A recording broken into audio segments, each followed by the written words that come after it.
At the southeastern edge of the Arabian Peninsula lies a country that is often quieter on the world stage than its neighbors, but far more historically important than many people realize. Oman, officially the Sultanate of Oman, sits where the Arabian world meets the Indian Ocean. It borders Saudi Arabia, the United Arab Emirates, and Yemen, while its waters face toward Iran, Pakistan, and some of the busiest maritime routes on Earth. Unlike countries that became famous mainly through recent oil wealth, Oman's identity stretches through centuries of seafaring, trade, empire, and diplomacy. Today, it is a high-income state with a population of about 5.46 million, a long coastline, and a political system built around the rule of a sultan. To understand Oman is to understand a country shaped by geography, monarchy, and the sea. Oman's geography is one of the main reasons it has mattered for so long. The country covers about 315,331 square kilometers, making it the third largest country on the Arabian Peninsula after Saudi Arabia and Yemen. Its coastline faces the Arabian Sea in the southeast and the Gulf of Oman in the northeast, giving it access to waters that connect the Middle East, South Asia, and East Africa. This position helped Oman become a maritime society, not just a desert kingdom. Ships, ports, and trade routes were central to its development. Its capital and largest city, Muscat, grew as a coastal hub framed by mountains and the sea. Oman's landscape is also varied: rugged mountains, deserts, fertile coastal plains, and remote interior regions all helped create distinct communities within one state. One of Oman's most strategically important areas is Musandam, an exclave separated from the rest of Oman by the United Arab Emirates. Musandam reaches into the Strait of Hormuz, the narrow waterway between the Arabian Peninsula and Iran. This strait is one of the world's most crucial energy corridors, because a significant share of global oil shipments passes through it. Oman also has another small exclave, Malta, surrounded by the United Arab Emirates.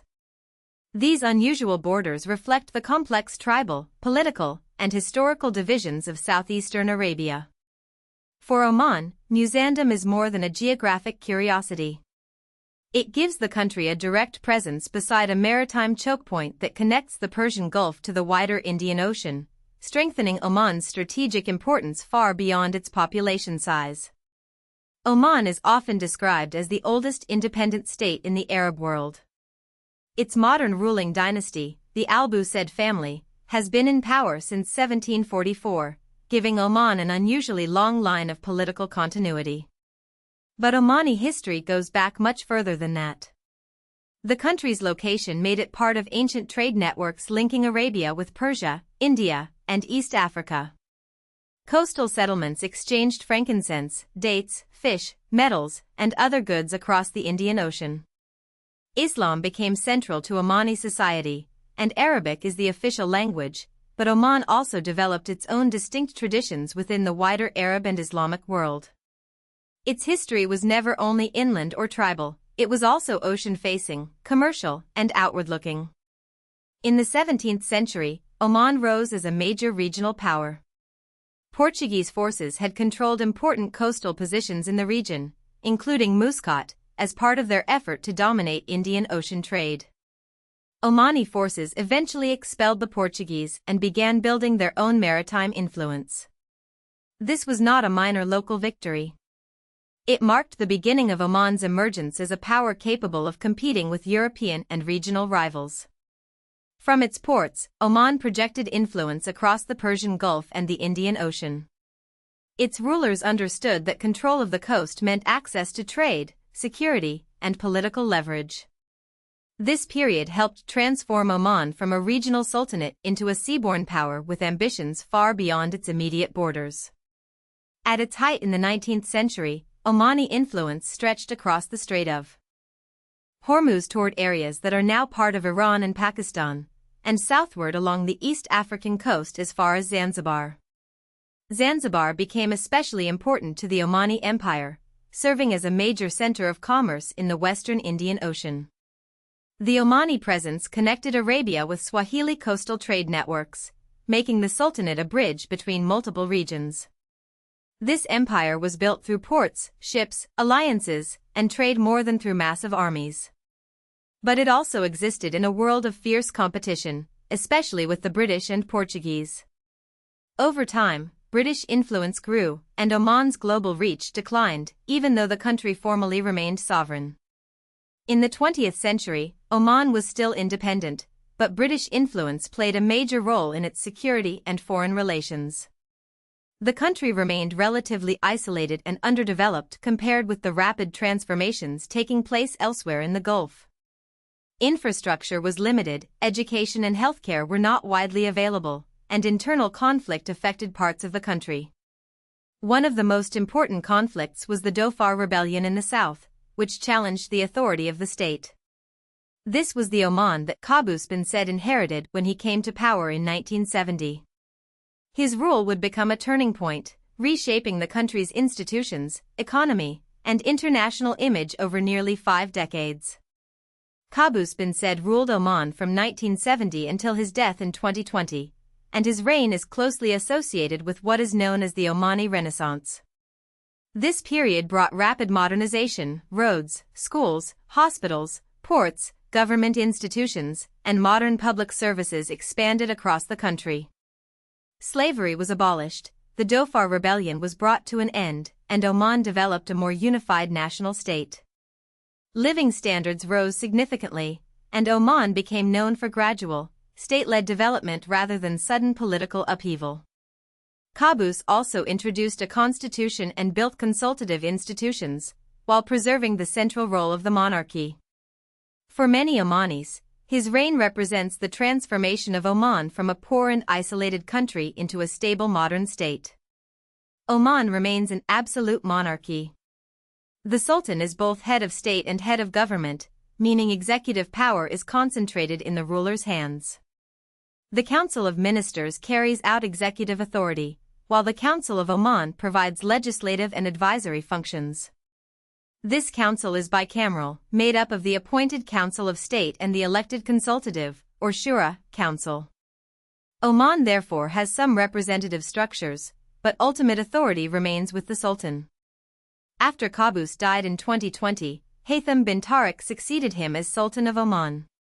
His leadership began with the challenge of maintaining stability while continuing reforms, managing economic pressures, and preserving Oman's diplomatic identity in a complicated region. Oman's economy is shaped by oil and natural gas, but it is not as overwhelmingly dependent on fossil fuels as some other Gulf states. Its oil reserves are ranked around the 22nd largest globally, making energy important but not on the scale of the region's biggest producers. Oil revenues helped fund modernization, but Oman has also relied on trade, tourism, fishing, dates, and other agricultural production.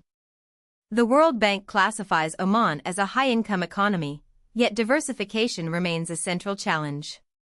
Like many resource-producing countries, Oman must balance present income from hydrocarbons with the long-term need to create jobs and build sectors that can thrive beyond oil. Tourism is especially promising because Oman has mountains, deserts, historic forts, coastlines, and a reputation for safety. One of Oman's most distinctive features is its foreign policy. While many Middle Eastern states are closely associated with rivalry or blocs, Oman has often cultivated a more neutral and diplomatic role.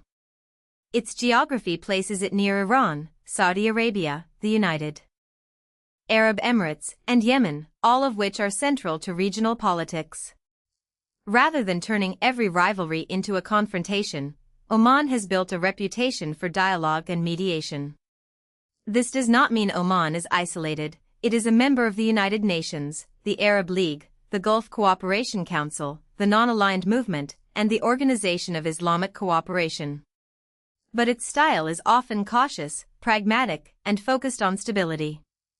In a tense region, that quiet diplomacy has become a strategic asset. Modern Oman is a country of contrasts, ancient forts and modern highways, desert interiors and ocean-facing ports, absolute monarchy and consultative institutions, oil wealth and diversification plans.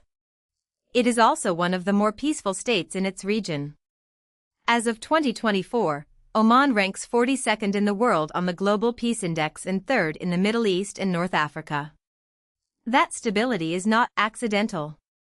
It reflects geography, political continuity, cautious diplomacy, and the legacy of decades of modernization. Oman may not dominate headlines like some of its neighbors, but its importance lies in its position, history, and ability to remain steady in a region often defined by volatility. It is Arabia's quiet power, old, strategic, and still evolving. If you found this helpful, please like this video and subscribe for more explainers.